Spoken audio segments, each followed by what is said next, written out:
Simak penjelasannya ya. Bagian telinga dan proses mendengar bunyi. Selain itu, kita juga akan membahas tentang gangguan pada indera pendengaran dan cara merawat indera pendengaran atau telinga kita. Kita mulai yang pertama ya. Telinga dibagi menjadi 3 bagian besar, yaitu telinga luar, telinga tengah, dan telinga dalam.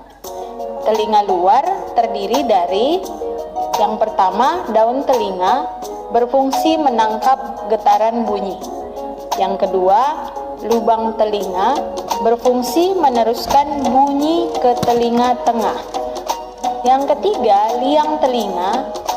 Di dalamnya terdapat rambut halus yang berfungsi menghalangi debu dan air yang masuk ke telinga. Pada bagian ini juga terdapat kelenjar minyak dan kelenjar keringat. Sekarang kita masuk ke bagian telinga tengah.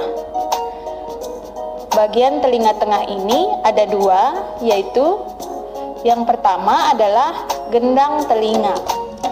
Fungsinya menerima getaran bunyi dari daun telinga dan meneruskannya ke tulang-tulang pendengaran. Yang kedua, tulang-tulang pendengaran. Fungsinya meneruskan getaran bunyi ke koklea. Tulang-tulang pendengaran ini ada 3, yaitu martil, landasan, dan sanggurdi. Sekarang kita melihat telinga dalam. Yang pertama, saluran setengah lingkaran. Saluran setengah lingkaran ini berfungsi membantu dalam mempertahankan keseimbangan tubuh. Yang berikutnya adalah koklea. Koklea berfungsi menerima dan meneruskan getaran bunyi ke saraf pendengaran. Koklea sering juga disebut sebagai rumah siput.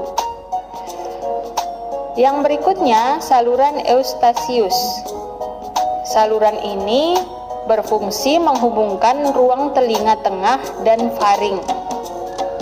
Faring itu sendiri adalah bagian yang menghubungkan mulut dengan kerongkongan. Yang keempat adalah saraf pendengaran.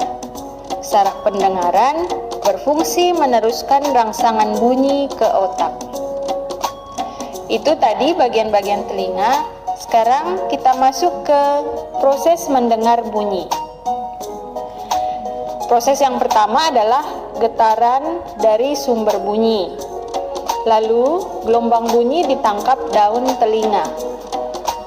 Yang ketiga, gelombang bunyi melalui liang telinga. Kemudian, gelombang bunyi tersebut menggetarkan gendang telinga. Lalu getaran dari gendang telinga menggetarkan tulang-tulang pendengaran. Koklea menangkap getaran dari tulang-tulang pendengaran dan mengirimkannya ke saraf pendengaran. Lalu, saraf pendengaran mengirim rangsangan bunyi ke otak. Otak pun menerjemahkan bunyi yang didengar. Kita sudah selesai dengan proses mendengar bunyi. Sekarang kita akan melihat gangguan yang sering terjadi pada indera pendengaran. Gangguan yang pertama adalah tersumbatnya telinga oleh kotoran. Kotoran telinga mengumpul terlalu banyak dan menyumbat telinga.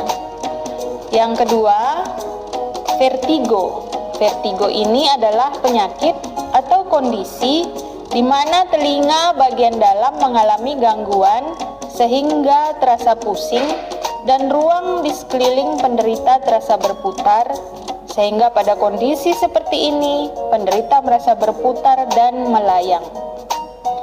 Gangguan yang ketiga adalah luka telinga. Luka telinga ini bisa diakibatkan luka pada bagian luar telinga, di mana bagian ini sudah terinfeksi dan mengeluarkan nanah. Yang keempat, tuli, yaitu tidak dapat mendengar karena gangguan pada penghantaran getaran suara. Sekarang kita membahas tentang cara merawat indera pendengaran. Ada beberapa hal yang dapat kita lakukan, yaitu tidak menggunakan cotton bud untuk membersihkan telinga, mengunyah makanan dengan baik, menjaga kebersihan lingkungan sekitar, tidak menggaruk telinga jika gatal, konsultasi pada dokter jika telinga terasa sakit atau infeksi, menutup telinga ketika di perjalanan udara, membersihkan daun telinga dengan baby oil, melakukan terapi lilin, dan tentu saja melakukan perawatan rutin.